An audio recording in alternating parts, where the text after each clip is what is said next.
Azərbaycan Dövlət Pedaqoji Universitetinin Ağcabədi filialının tələbəsi Aysun Zöhrab qızı Teymurova vəfat edib.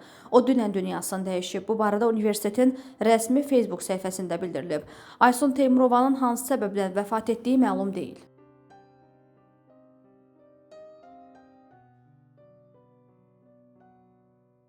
Zəfər yolunun Xocalı rayonu Baharlı kəndi ərazisindən keçən hissəsində yolların buz bağlaması səbəbindən vətəndaşlar avtomobillərdə köməksiz vəziyyətdə qalıb.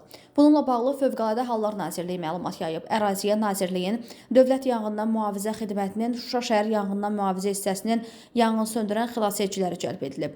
Yanğın söndürən xilasedicilər tərəfindən yolun buz bağlaması səbəbindən yolun kənarına sürüşərək hərəkətini davam etdirə bilməyən Mercedes markalı minik avtomobilində olan vətəndaşlar xüsusi təyinatlı nəqliyyat vasitəsilə təhlükəsiz əraziyə təxliyə edilib. Bundan başqa, yolun buz bağlaması səbəbindən hərəkətini davam etdirə bilməyən Chevrolet markalı minik avtomobilinin hərəkəti təmin edilib.